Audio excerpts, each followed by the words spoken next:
how to deal with it. But it's kind of like compared to breaking up with a girlfriend. You know, it's kind of. Hey, those two things don't compare. They don't compare.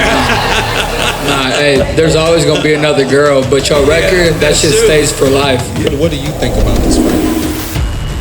Man, it's gonna be an interesting fight. You know, you don't run into many people, let alone over 6 foot. This guy's 6'4", so he's tall. So, you know, I'm not gonna give away my game plan, but you know, I'm working on a lot of different things. And the level of competition I face, he ain't boxed or fought nobody like me. And throughout my years of training, I've trained and fought some monsters, some heavy hitters, some big names, and really skilled guys. A rough upcoming, you know, I wasted a lot of time in my life, so a lot of what I've been doing with boxing period has been a redemption path, making up for lost time. But then I have embraced the sport.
Okay, so we got this promotional tour going, guys.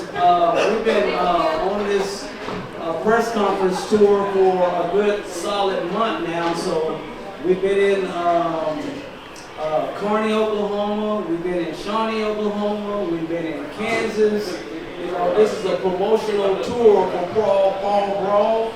And we're very excited, so we've been moving around with this tour, you know, and this press conferences.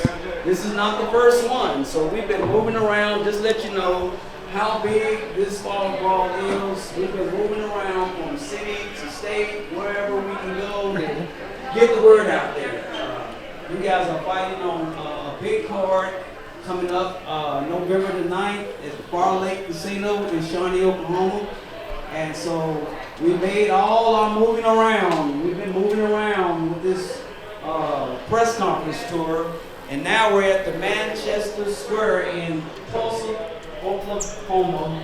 And we have our fighters here. And we're gonna get some good words from our fighters. We're gonna do a good little interview with them and let these guys talk a little bit about their fight coming up and how important Fall Brawl is, how big it's getting more and more every year. We're already looking to see where we're going to have the next one. So this thing is just getting bigger and bigger and bigger. So we're excited. Bounty Hunter Promotions. Also, we have an amateur event connected to this professional fight night. It's the Oklahoma Silver Gloves invitation with some amateurs. We're going to kick off our show with an amateur event tournament. Tournament, right? Yeah. We're going to kick that off. So you might want to, you know, get a little appetizer there with the amateurs before we kick off Fall Brawl. So first of all, we're going to go to Maurice and we're going to let him interview a few of these fighters and talk to them and what we're talking to these fighters and interviewing them. And very excited. A few more weeks away, and Fall Brawl will be on its way. So let me hand the mic to Maurice. Let him interview some of these fighters and let y'all get a chance to talk to them and ask some questions about the fight.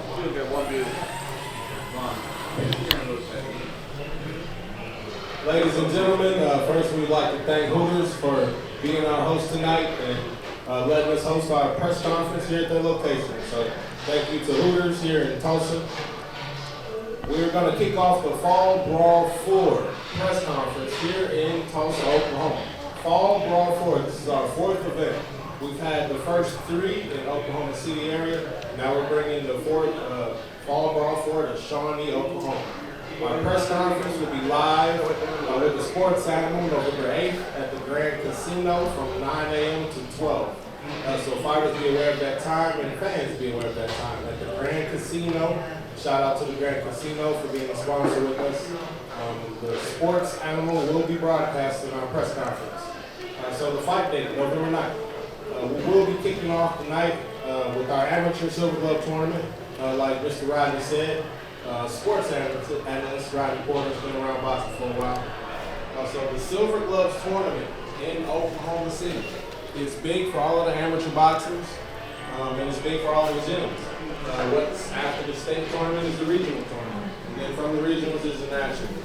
When you win the nationals, you become a national champion in the Silver Gloves tournament. So this is the first step for our Oklahoma fighters. We're going to have 16 pro bouts. We're going to start the night at 3 p.m. with our undercard. And the main event card is going to start at 6 p.m. So we're going to start off the night with Mr. David Perez. David Perez. So, David, give us an opening. Tell us a little bit about yourself. Well, I've been fighting for about 13 years now, and I'm just excited to get back up in the ring.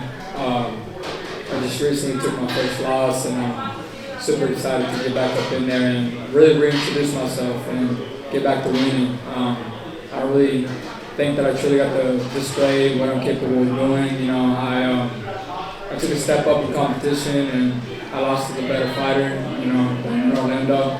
But I'm excited to hop back on this card, get some momentum going, and just start the year off winning again. Because I know I belong in the sport that I'm in. I've been doing this for a long time, and I truly think that I didn't get a good representation of myself in my last bout. So I'm super excited to have the opportunity to fight again and bring it back to the Fire Lake. All right, so David Perez, he's been around for a while, guys, and he's talking about his loss, but let's talk about his wins. He has 9 straight victories, guys. He's 9-1. So David Perez, 9-1. He's going up against Christian Silva, 5-12. So David, you've had an impressive career with 9 victories. What do you feel your biggest strength is? I think my biggest strength is just I got a tank. I'm a workhorse. I work really hard. I don't get tired. Everyone knows I work really hard. So probably my biggest strength is just I got stamina. I don't get tired. I'm gonna go the distance. Hopefully we don't have to go the distance. My strongest strength is definitely my stamina. I work hard, so conditioning will never be an issue for me. Well, fighters out there, conditioning is, my trainer said it's really 80%. If you're in shape, you can win a fight. You can win a fight off shape, being in shape. But the technical side of boxing is big. So you gotta find a coach, you gotta stick with the gym, you gotta train, you gotta work hard. You gotta be a dog. Now, David, what motivates you in training leading up to your match, leading up to your next match against Christian Silva? And explain a little bit of tension there with that Christian Silva name. Well, what motivates me is just, like I said, just get back to the winning ways. I want to get back to really climbing. I really felt like I was climbing for some years, staying undefeated for 4 years. And with Christian, I don't really feel too much animosity between me and him. I was supposed to fight him in the past. He pulled out on a card before. I'm actually surprised he to me is the fact that he's very durable. He's fought a lot of undefeated guys, and no one stopped him. So I think it'd be really cool to be the first person to stop him, considering that he's a very durable guy and has a lot of experience. So I think that's what motivates me, is just to go out there and not just dominate, but be the first one to stop him. So, you know, in my first 8-round fight, it's a lot of rounds. But I think we can get the job done in the later rounds. So I'm excited to see, you know, what I bring. Perez from the Engine Room in Tulsa, Oklahoma. Next up, Brian McVeigh. Let's talk to the Lion here for a minute. Brian the Lion. So Brian, introduce yourself to us. My name is Brian the Lion McVeigh. I'm from Oklahoma City, Oklahoma. I've been fighting for the past 15 years, starting in 2009. I've done boxing, kickboxing, and MMA, and jiu-jitsu. So I'm well versed in this game.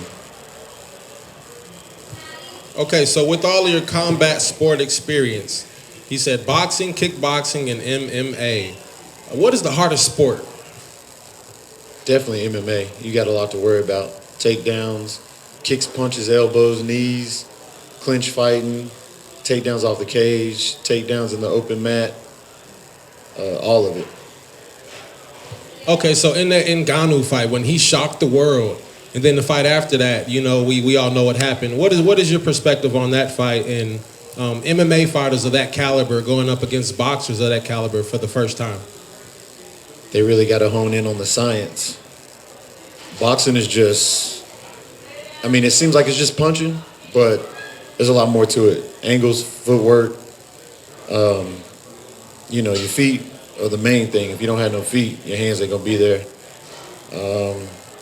Guys can transition from MMA to boxing. You really got to hone in on the science of it.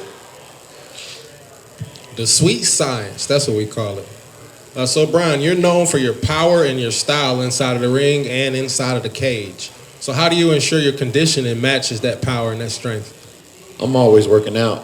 I'm the type to work out for fun. I just like doing stuff that's physically exerting. I worked out all my life. Started as a kid swimming on the swim team. Went to basketball, football, and after high school, trying to find something to do, I finally found fighting. And even my job is physically exerting. So if I'm not up breaking a sweat, then I get a little irritable. It gets a little irritable, guys, ladies and gentlemen. It gets a little irritable. That's how fighters should be. Now, putting the spotlight into your personal life. Brian, he saves a lot of lives, guys, daily. He's a firefighter. So how do you balance that work life and your training, lifestyle? I know it's a physically demanding job, and so is training, but that's all day. How do you balance that? One complements the other. Training for fighting fires helps you in martial arts and in the boxing ring, and vice versa. I'm able to train even at the station. Once we get done doing our daily training for whatever we're working on, I get some free time. I can work on my craft. So it's beneficial both ways. All right, ladies and gentlemen, if you know anything about boxing, Guns and Hoses is coming up. I believe that's firefighters versus police officers. That's coming up pretty soon. Look out for Mr. Brian McVeigh. He has a statement to make in the world of boxing. I've been telling him. Now, last question. What has been the biggest impact from you, for your fight career? I want to say transitioning to your fans. What has been the biggest impact from the support that you have and what you do in order to gain that support? I'm just authentic. I try to have close contact with the fans, friends and family, of course. I'm easily accessible. All my fans know me. They've shook hands with me. They've been to my fights. They've talked to me. I'm not one of those. I'm not no celebrity or nothing, but I'm not one of those people that's in the spotlight, shying away from the public. I'm kind of up close and personal. Up close and personal, guys. That explains his fight style. So, Brian the Lion, ladies and gentlemen.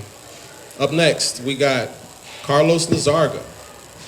Carlos, tell us a little bit about yourself and tell us a little bit about the gym that you train at. All right, y'all. So my name is Carlos Lizarraga. I train out as the Engine Room Boxing here in Tulsa, Oklahoma. I actually train with David Perez, so I see his work ethic. The way I train, I see others around me. They're working hard, and that's inevitably pushing me. I gotta work just as hard. I'm seeing what a high level professional trains like, so I know what I need to train like. I started boxing when I was about 16 years old. So I've been doing it for about 10 years now. I made the step forward of going pro back in 2022. Had my professional debut, took a year off, and then I fought again in April. And then I took my first loss here in August. Fought a real good guy, another undefeated fighter out in Kansas City. Trained hard for it. I thought I could take it, but I lost a decision. So now I'm coming back. Now I'm just trying to reclimb up that ladder, build my name up. But with that being said, I got to come back and I got to train hard. I got to be exciting. I got something to prove now. I got that loss out the way. Now I have nothing left to lose. So I got to go out here and show out. I got to make every fight exciting. I got to make sure that I'm something that the fans want to see. So that's what I plan on doing. That's an exciting fighter, guys. Exciting fighter. Carlos, you're 2-1. So coming off of that loss, what has been different in your training camp leading up to this next fight against Eric Hadley? Man, I just took an overall look on how my last fight went. Saw where I lacked and see what I needed to improve it on. I studied my last fight. I watched it over and over. And it hurt to lose, but now that I got it out the way, now that I'm over that, my training has been a lot different. It's a lot more personal. I'm taking steps into doing things on my own. I don't need somebody there by my side watching me anymore. I don't need somebody to tell me to do one more mile or one more push-up. I'm doing that on my own because now my mental, that's what I need. If I'm cheating myself, I'm just only cheating myself inside that ring as well. So now I'm just pushing myself a lot harder. That's a great answer, guys. Ladies and gentlemen, when it comes to fighting, you're going to get 100% of what you put out. Simple as that. Next question, Carlos. You've shown resilience in your past fights. You've shown that you can be a tough fighter. You've shown you can hang in there. What will set this fight apart from others? And so not only are you going to see your resiliency, you're not going to see just a tough fighter, but you're going to see a smart fighter. I always said, yes, you can try to outwork me, but you also got to outthink me. You got to outsmart me. So, I use my brains when I'm in there, and I know how to box. I got skills, but when I need to, I can tough it out. I can brawl it out. I can stand in the middle of the ring and I can bang it out with whoever's in there. And so, that being said, I need you to bring a lot to the ring to beat me this next time. All right, so you're gonna have to show him. Yeah. So Carlos, what challenges do you expect from your opponent? He's 6'4", you're 5'11". We just got done talking about that a little bit ago. Like a David versus Goliath kind of fight. What do you think about this fight? Man, it's going to be an interesting fight. You don't run into many people, let alone over 6 foot. This guy's 6'4", so he's tall. So, I'm not going to give away my game plan, but I'm working on a lot of different things, and he's gonna have to be just as tough, if not tougher than me to beat me, because I'm coming with a lot. I'm just coming with that axe. I'm gonna knock down the tree. That's all I'm gonna say. I like that myself. Chop him down, huh? Yeah, chop him down. The tree don't come down with one chop. Nope. You gotta keep chopping, baby, till you take a knee, right? Yeah. So, talking to you and David, I'll switch it back to David. What did you learn, David, from that loss? Because I think losing is something that a lot of fighters don't know how to lose. And that may sound kind of weird, but it just comes a time. Yeah. And if you don't deal with that loss very well, it can affect the next fight. So tell me, what did you learn from losing, and did it motivate you? Did it throw you back? Or explain to certain fighters when they lose, what they must do and the whole mentality and motivation, trying to keep that motivation when you lose. Well, man, I'll be honest. Man, that loss chewed me up and spit me out. It devastated me. I never pictured myself losing, and a lot of people wouldn't come out and say that. A loss is one of the most terrible things that could possibly happen. But with that being said, I have gone through several months to have to process it, several months to have to honestly have to swallow it and come to terms with it. I understand that I lost, and I think that the biggest thing I learned from it is that the world stage level, the world class level is it's another level. And with that being said, I got a taste of it. I'm excited to come back, and I understand where I'm at. I think the biggest thing that I realized watching my fight several times against the guy that I fought is I need to amplify a lot more movement, and I don't mean with my legs. A lot of people hear movement, they think they have to move around necessarily, but a lot of the times with this guy that I fought, he had really good rhythm with his movement. He threw in feints as he was approaching. He's constantly in movement, and I felt like my biggest mistake was being a stop and go fighter. I would stay, and the only times I would move is when I fired. So I was easily timed. He had my rhythm down. He was able to get me to bite. So with that being said, I've been practicing a lot, especially on my shadow boxing, because shadow boxing, it's the core base of boxing. Yeah. It's the basics. It's the simplistic way of doing it. So what I've been trying to remind myself is to stay in motion and not give off when I'm going to strike. Like I said, you take a lot in from that loss. I think more than anything, it just let me know, I'm human. I take a lot of pride in myself because I've dedicated my life to this, and I don't want that one to change. With that being said, I've came to terms with it, and like Carlos said, you got it out the way, and now I'm just willing to go out there and do more. A lot of people used to go out there and be scared to lose. I'm not scared to lose. Now it's all about just going back up there and rebuilding and getting back to where I really truly think that I'm supposed to be. That's a good response, because a lot of fighters take it too hard. You can take something too hard, and like I said, it can affect you, And like I said, you gotta know how to lose at some point. It was tough for you. I'm sure it was tough for you. But yeah, that's some good advice, because it turns into motivation, especially when it's your first loss. Your first loss is absolutely heartbreaking.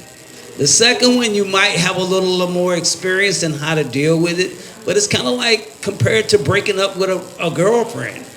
It's kind of... Hey, those two things don't compare. They don't compare? Nah, hey, there's always going to be another girl, but your record, that shit stays for life. Yeah, that's true.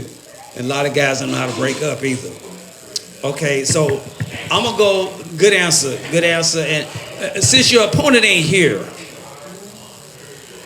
any predictions for that fight? Man, I don't really like to say too much about that because, since he's not here, it's not respected if it's not directed. So with that being said, I just hope he shows up and gives me a good fight, because I'm just excited to get out there. I want to stop him, but I'm not, going to get talking crazy or nothing. He's not here. I'm just excited to get back up in there and demonstrate what I'm capable of doing. Great. And this is a fall brawl boxing match. We looked at these fights real careful, and we want them to be really competitive. And so I believe your fight is going to be a tough fight. But I've seen you fight before. I've seen you put your skills together. I've seen you're a slick boxer, a boxer puncher, And so you got always adding something to your game. It never rests. You got to always, I tell my fighter, you got to go to feinting school, buddy. It's chess at this level, okay? And you're not training like a little kid no more. You're training like a grown man, okay? So I'll be looking forward to seeing your fight. Keeping my eye out. Appreciate it, man. And Brian, the Lion. Yes, Now, sir. you fought Okay, so you got a fight coming up with Tegan. Now Tegan's he's crossed over back and forth, and I think he's got a record of what, Maurice, 3-1, 3-1 as a boxer. So with him, I think he has a lot of MMA experience also. And so tell me, what advantages do you feel like you have going into a fight like this, where both of you guys are used to, being MMA fighters, and you're somewhat novice at, boxing? How do you approach this? My years of experience and the level of competition I've faced, he ain't boxed or fought nobody like me. And throughout my years of training, I've trained and fought some monsters, some heavy hitters and some big names, and really skilled guys. Starting my career, I trained with local badass Myron Dennis and his brother, and at my gym, all we did was train. We went out of state and got some training and learned some things. So we learned some really high level stuff. So it's just the experience and the technical skill, over the years is just, I don't think it compares. Right. Okay. So you're looking forward to matching up with Tegan. Okay. When's the last time you had a boxing match? That would be 2017. Okay. All right. So you've been putting a lot of work in, learning a lot of new stuff about this next coming matchup. Huh? Any predictions about how this fight's probably gonna go? In fights past, when I just focus on discipline and doing what I need to do when I need to do it, the fight take care of itself. Right. When them fights when I go in really anxious and really wanting to win, it's a lot of nerves. You're really tight. But you just go with the flow and do what you know you need to do. And those are the fights I won. Not easily. They've been tough, but I come out on top. Okay. Good deal. I'm looking forward to. I've seen Tegan fight a few times. Last time I seen him fight, I thought he lost straight out. But anyway, if he was here, I wouldn't have said that. Okay, Carlos. Tell me, I'll take it back to what I asked David. What did you learn from your first loss? How did it affect you? And do you understand when I say a fighter needs to learn how to lose? Yup, I know exactly what you mean, man. So it wasn't until after the fact that I lost where I realized it. Like, I knew I had some tough opposition. He was undefeated, like I said. And on top of that, took the fight on short notice. So my mindset was a little iffy from the get-go. Mm-hmm. I was so focused on not losing, I wasn't thinking about winning. Yeah. So I just had that fear of losing going into the fight. And now the fight's over. I got that loss out the way. Since I started training for this fight, I haven't thought about losing. It hasn't crossed my mind. I'm not worried about it. I'm not scared of it. So you didn't have a big hangover. Yeah. Okay. That's the killer there. The hangover. You're beating yourself up. Sometimes you just gotta have a bad memory. Yep. And that's a perfect time to have one. Is when you lose a fight. Bad memory. Don't remember nothing about it. Better not put that guy in front of me again, though. Yeah. Okay, so I'm gonna hand this over to Maurice, but I'm gonna ask the question to all three of y'all, and then I'm gonna hand the microphone to Maurice. How do you guys deal with the pressure of the fight, the nerves, having the experience of getting those nerves calmed down before you go out there and perform? Because if the nerves ain't calmed down, if you're not loose, if you're not relaxed, it's gonna affect your performance. Now, I always say that there's nerves and then there's scary nerves. Scary nerves is a little harder to get under control.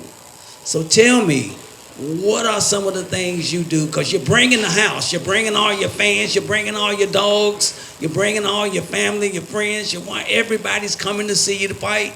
And that brings pressure too, because when you're on the road, if you lose, nobody saw it. But when you're at home, I always thought it was more pressure on the fighter when he fought at home, because you don't want all the people to see you lose. But when you fight on the road, no one saw it. No one asked me questions. I'm good. But you're fighting at home. You're fighting in this big fall brawl event.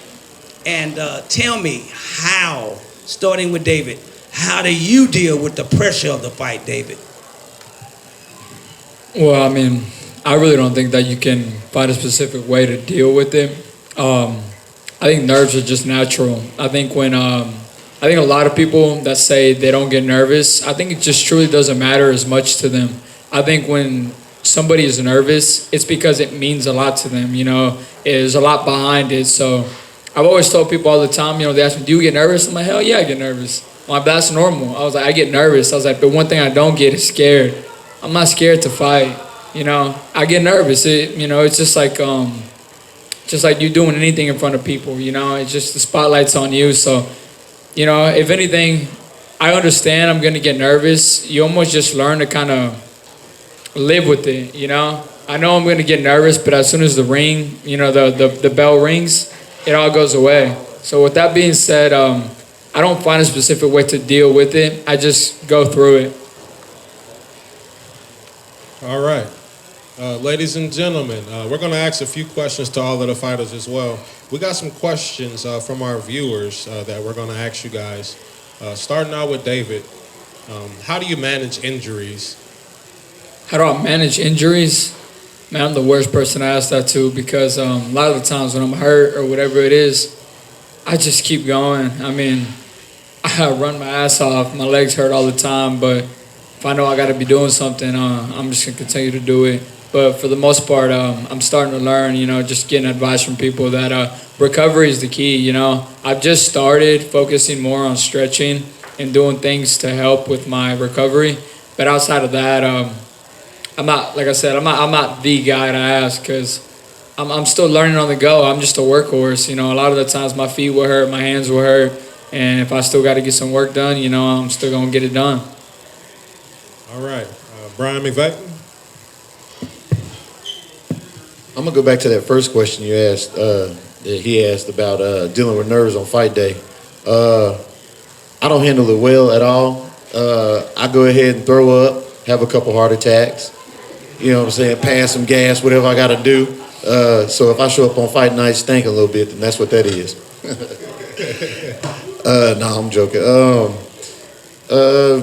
You know, there's been a couple fights where I wasn't scared and I wasn't nervous. And I was like, no, that ain't right. You know, you got to have a little bit of nerves that keep you sharp. So I've had to psych myself out a couple times. I'm kind of too relaxed sometimes. But what was that other question you asked? How do you manage injuries? As I've gotten older, you have to pay attention to those injuries, the difference between being hurt and being injured.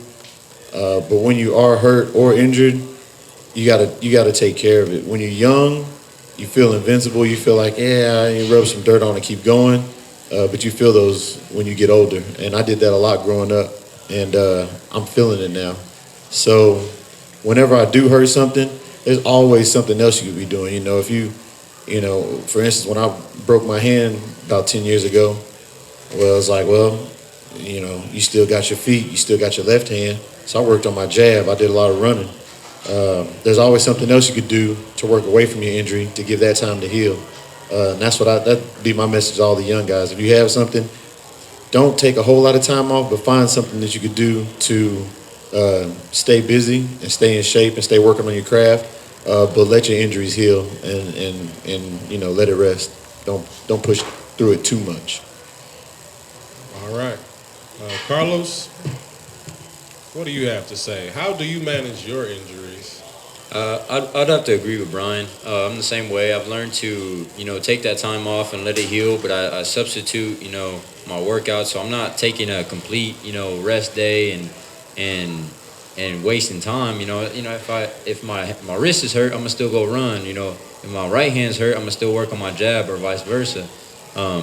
So I've learned to, ice things down, take ibuprofen, let that swelling go down, so it doesn't affect me come fight night. I don't want to push too hard and it doesn't heal correctly, or now I'm hesitant because my wrist is still hurting. So I've learned to just take the time off, let it heal, and recover, then get back to training as you should. All right. So the main thing I heard from the three in front of us was recovery. So recovery is important to all the future athletes out there and athletes that are current recovery. Now we have an online question from Mr. Jose. How do you see yourself winning? Also, how are you using your platform to inspire future kids to actively participate in boxing? Let's start with Carlos. The first part. The first part, how do you see yourself winning? Okay, so in my head, I never go in a fight like saying, I'm gonna knock this dude out. My plan is to outbox him, to show out and showcase my skills. So in my head, I'm gonna win by decision because I'm not gonna lose by points. So I'm gonna take the decision. But in that fight, if I see the moment, if I see the opening, and if a knockout comes, I'm taking it. I'm going to capitalize on my opportunity, and I'm going to take it. But I never go in a fight saying, I'm going to knock him out first round or second round. I'm just going into the box and outpoint him and outbox him and, like I said, showcase these skills. Also, how are you using your platform to inspire future kids to actively participate in boxing? Man, something I started doing is uploading some of the specific workouts that I do, especially that I did when I first started boxing, on TikTok or Instagram, and making videos and just showing that. I get a lot of questions on. It's like, oh man, where should I go or how should I start? Just I use my platform. I inform them on how you should start. If you want to box, find a gym close to you. Well, something I hear from a lot of people is like, oh, I'm gonna wait till I get in shape so I can box. There's no kind of shape like boxing shape. Before I boxed, I ran track, played soccer. It's like I felt like I was in shape, but the moment I stepped in the boxing gym, that's when I learned that I wasn't in boxing shape. I tried sparring, I could barely make it out of 2 rounds. So if you want to box, find a gym close to you, find somebody that boxes, go talk to them, get close, and the hardest part is just getting yourself there, get yourself in the gym. That's a great response. David, you want to piggyback off of that? So let's start with the second part of the question. How are you inspiring future kids to actively participate in boxing, and how are you using your platform to do it?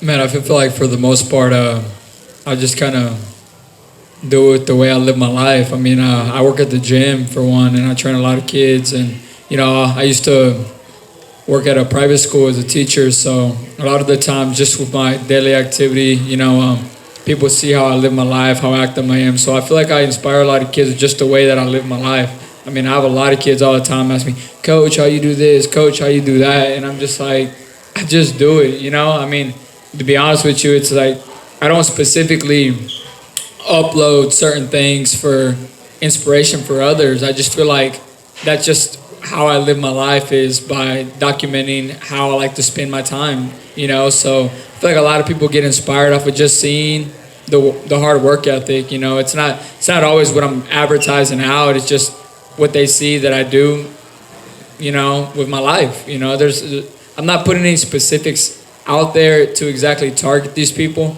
I think I just live like David, and people see, I work hard, and they see that as a positive influence. And it definitely does work and pay off working at a gym and surrounding myself with the community around me, because they see what I'm doing. And I have a few kids that I actually didn't even know that they went to the gym, and they told me one day, like, Coach, I want to be a professional fighter just like you.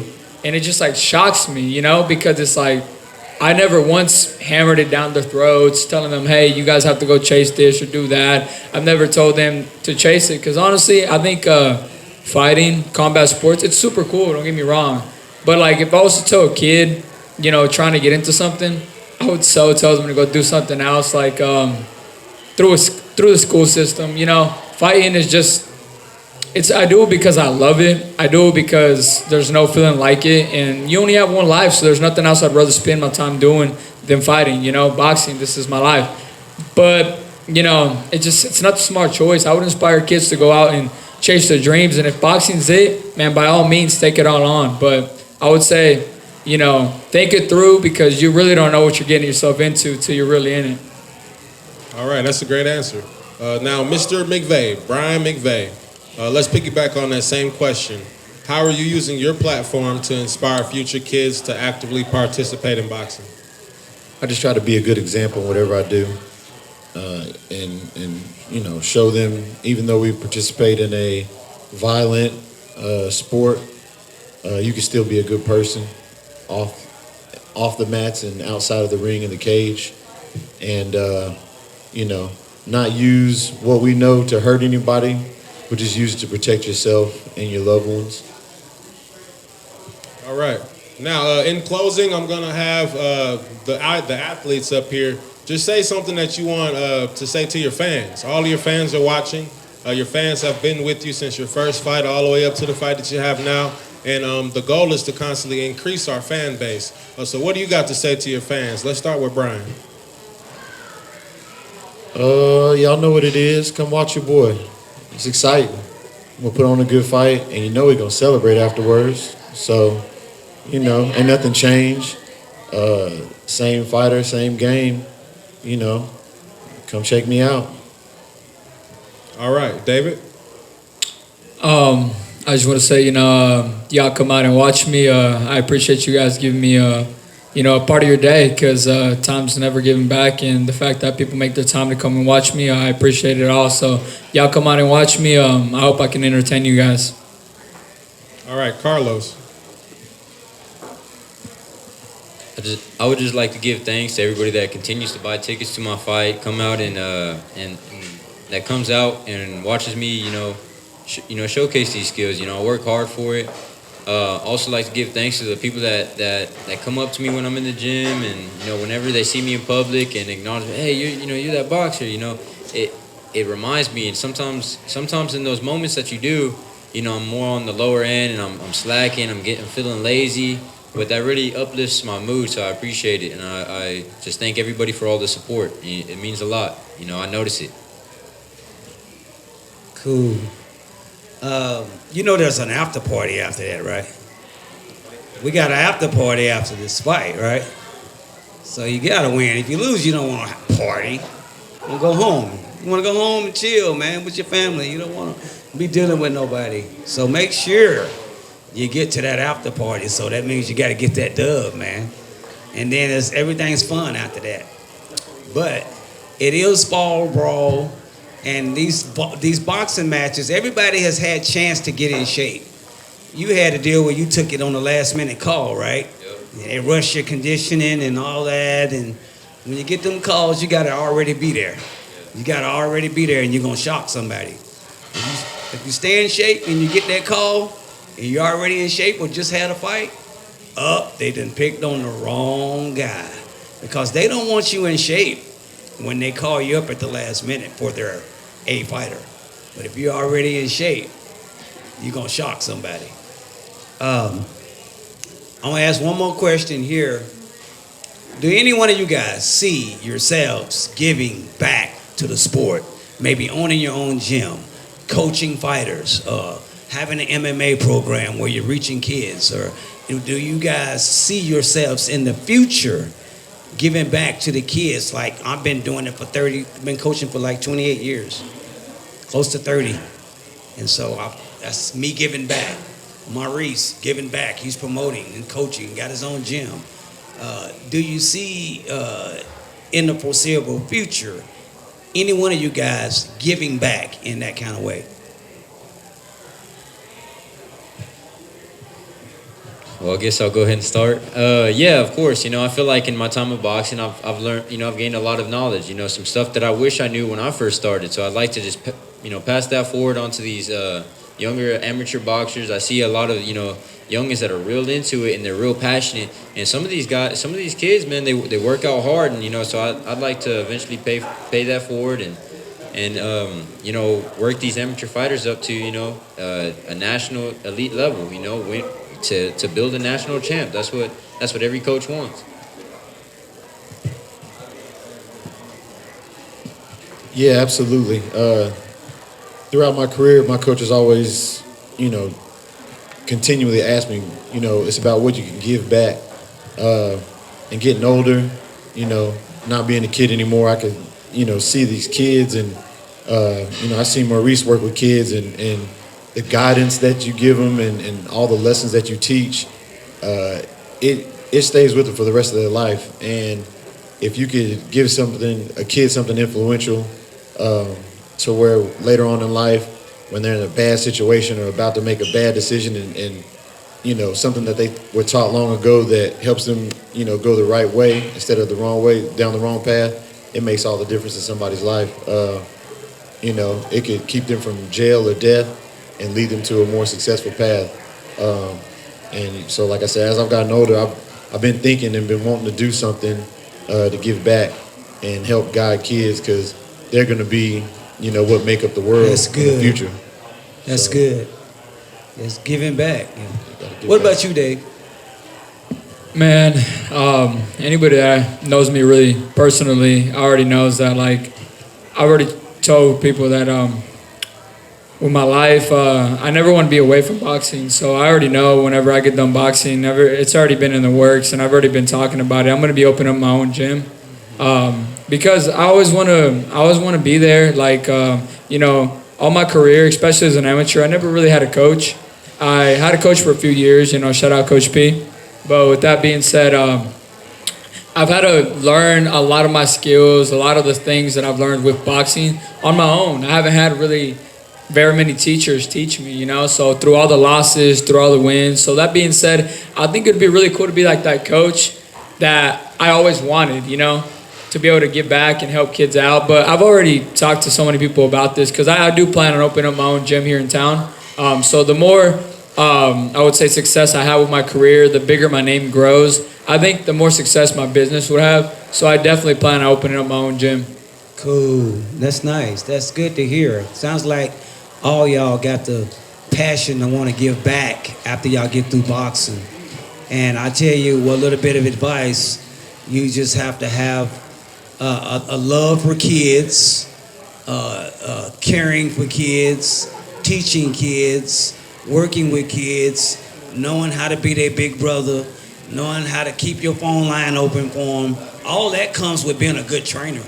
It's more to it than just teaching a kid boxing. You got to have life coaching skills also so you can give them good advice on what to do out there in life, in the classroom. There's so many different skills kick in as a trainer. Your counseling skills, your big brother skills, your friend skills, your parental skills. All of that kicks in at the right time.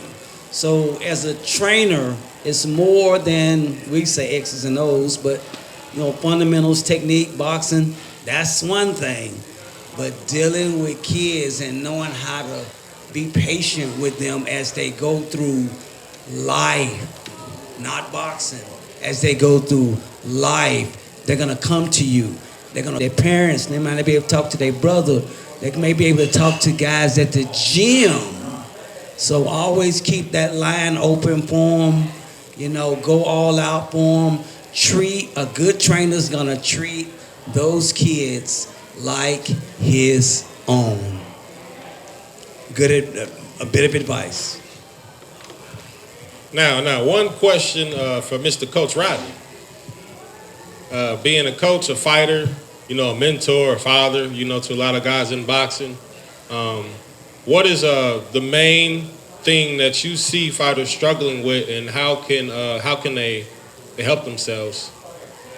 I see with the social media today, I don't think they promote themselves very well. I think that they don't promote themselves, and a lot of them don't take the fights and the preparation for the fights serious enough. That's one thing, that you need to really get serious about the sport and how you train for the fight and how you were taught to train for a fight is important too. And the gym that you're training out of, that's important too. I just think that, working with the kids are gonna go a long way with you. Now let's shed light on Rodney real quick. He's a Hall of Famer, guys. We're speaking to a Hall of Famer right in front of us. Rodney Dangerfield Porter. What is your record, Rodney? 26-4. 26 wins and 4 losses. Yeah. With those 26 wins, what do you remember in training, and what do you remember having going on in your head every single day? Say that. Wait. Answer that. Answer. So with those 26 wins that you have, to make the question a lot simpler, what kept you motivated? Just the winning. You get addicted to it. You get addicted to winning. Coming back to the gym, training, getting ready for the next one. You know, being real heavily involved, like almost an investment in your training and your preparation. And I just liked winning the fights. It's a good feeling, you know. And I hated losing, just really bad. Okay, so for the fighters that's right in front of us listening, how many miles did you run every single week? I totaled out on an average when I didn't have a fight at about 60 miles a month. And then probably for a fight, because I fought 10 rounds a few times. So for that, I would go over 100 miles. That's in 1 month, guys. Yeah, within a month, yeah. And probably about 50, 60 rounds, constant sparring all the time. All the time. Sparring. Once you get immune to sparring, man, you're there. That's 50 rounds of sparring a month, guys, and over 100 miles on the road. That was the training style back in Rodney's time. 26 wins and 4 losses. So back in the Sean O'Grady time, I think he was fighting under Sean O'Grady's parents, right? Tommy Moore's, you know, that era there. You know, his son is fighting on the card. Yeah, touching on Tommy Morrison. That was the era. Rodney Porter, Dangerfield, Hall of Famer. That's when he fought at. So Tommy Morrison's son is going to be a co-feature on the show. He's going to co-headline the event as one of the co-main events. So be looking out for Mr. Kenzie Morrison. Kenzie Morrison is going to be making his fall Brawl debut, guys. So in closing, one last question, Rodney, and I just want you to direct it to the fighters. What is something that you got to say that'll be important for these guys moving forward in their future careers being young boxers? I would say you know, still take it serious right down to the very core. I mean, get in shape where you can beat anybody. You know, I think that let the kids see, you know, how serious you take it, and go out and just give those fans what they want, man. Go out there. If your family's there, if your wife is there, if your kids are there, you gotta give it all you got, man. You know, they didn't come to see you lose. They all came to see you win. And that's the least you can give them. That's the least you can give your fan base, is to train hard for them and deliver that win for them. You know? Hakeem just came in late. What's up, man? What's happening, ladies man? and gentlemen, Mr. Hakeem Lajuam just joined us. So we were in the closing, so we may finish out with a few questions directed toward Hakeem.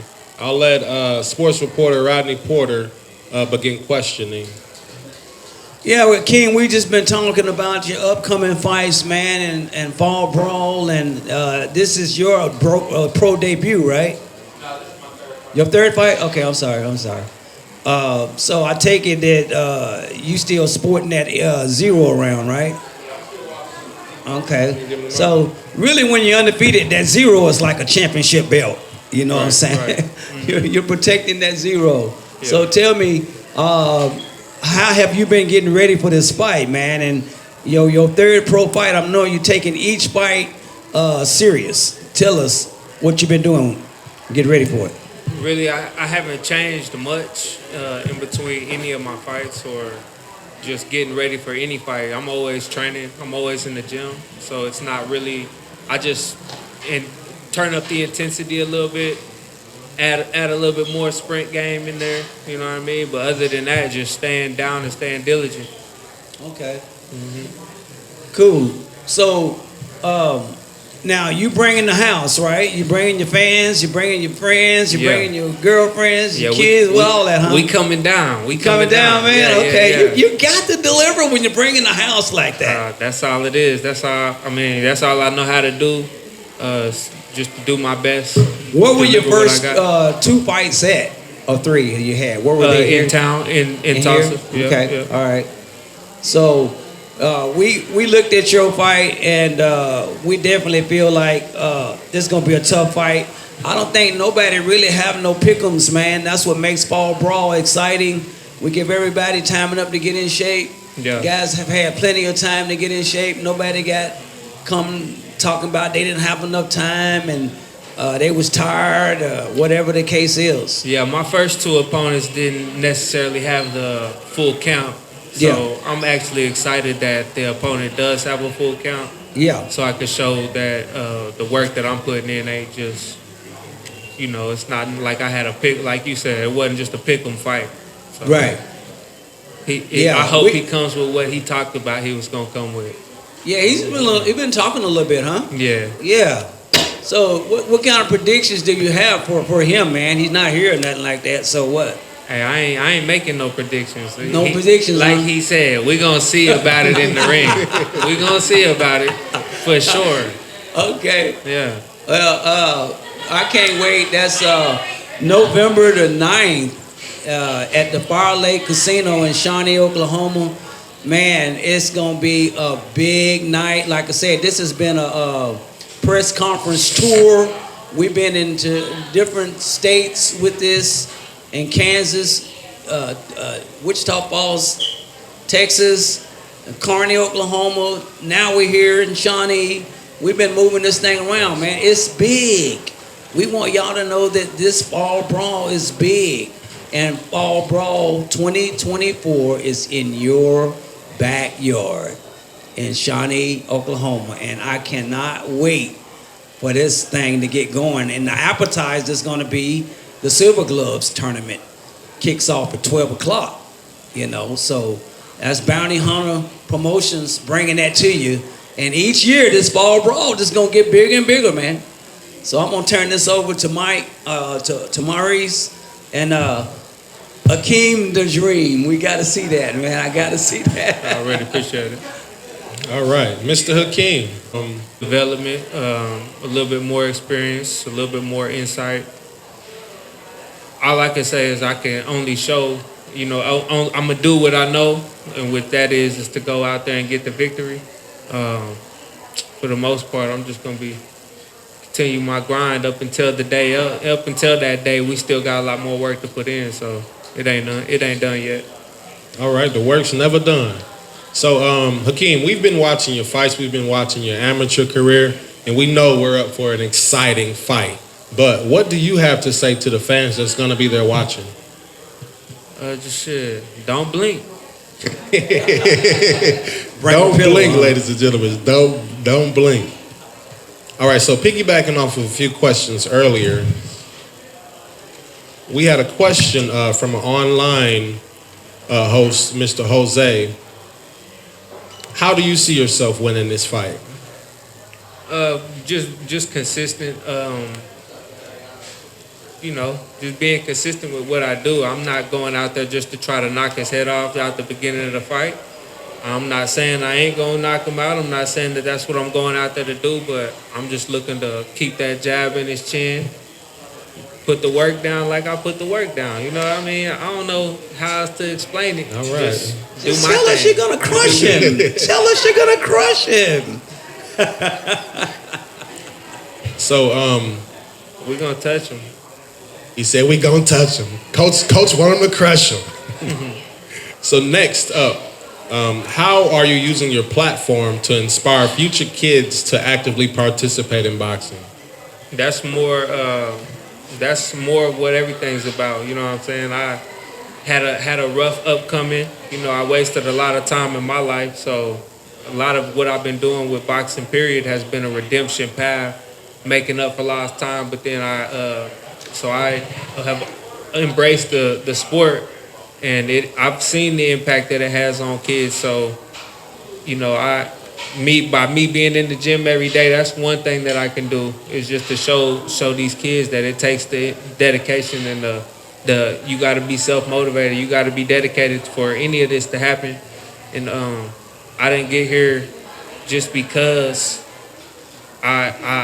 because I just wanted to. It was just something that I dedicated myself to and put the time in. So I hope that that's plenty of motivation for the next generation to see, because I wasted a lot of time. They don't gotta waste theirs. I know that's right. Now, piggybacking off of a question from Coach Rodney. Coach Rodney, would you like to ask the question about giving back? Yeah. Do you see yourself, Akeem, after you threw boxing? Do you see yourself giving back in any kind of way as a coach, as a promoter, as a judge, after you get through with your career helping kids? More than likely, you know what I mean? More than likely, I can see myself doing a lot of things, but in the present, I'm still focused on what I gotta do. So yeah, looking down the road, yeah, it's a possibility for sure. Yeah. Mm-hmm. Cool. All right. Well, ladies and gentlemen, I think that concludes our press conference. I do want to give a shout out to our sponsors. So Tesla Rental, OKC.com. If you're looking to rent a Tesla, go ahead and check them out. Tesla Rental, OKC.com. A big shout out to Money Services of Bethany. They've been a huge support over our last several boxing matches and helping us keep this vision alive with Oklahoma Boxing and Combat Sports. So Oklahoma Boxing is in Bethany. That's 5035 North Rockwell. Money Services is right next to our gym. So shout out to Money Services. Our bigger sponsor, the Grand Casino. Thank you to the Grand Casino. We're going to have our weigh-ins and the official announcement and press conference at the Grand Casino. Sports Animal will be there from 9 a.m. to 12 p.m. noon at the Grand Casino on November 8th. So the fans out there watching, you are available to attend. If you're available to attend the event, you're welcome. Fighters, we need the fighters there sharp, and there will be a memo going out to all of our athletes. So the weigh-ins will be at the Grand Casino. The after party will be at the Grand Casino, set up by the Grand Casino. So all of our fighters in attendance and all of the fans, join us at the Grand Casino for epic after party. Shout out to the Fire Lake Arena, and shout out to Fire Basketball. Now, the Fire Lake Arena in the Potawatomi Nation, they have a basketball team, the Fire Basketball Team, and they've been the two-time defending champions of that division. So keep in mind, Fire Basketball, ladies and gentlemen, they actually have an open, I believe, a tryout on the 26th of October. So if anyone wants to go and try that out, it's a skills training, and it's a camp going on at the Fire Lake Arena, October 26th. Shout out to Superior Tubular Services for sponsoring the world title match. Now, our main event, Bo Gibbs Jr., he's finna headline our show, and he's gonna go up against Brandon Bo from Arkansas. Brandon Bayou from Arkansas, ladies and gentlemen, of the Fall Brawl. Oklahoma got David Perez, and we got Hakeem Olajuwon. So if you want to check out 24/7 on how they're training, tune into their pages and tune into their social media. So again, ladies and gentlemen, thank you to Hooters for being the host for our press conference this Saturday. And that concludes our press conference in Tulsa, Oklahoma.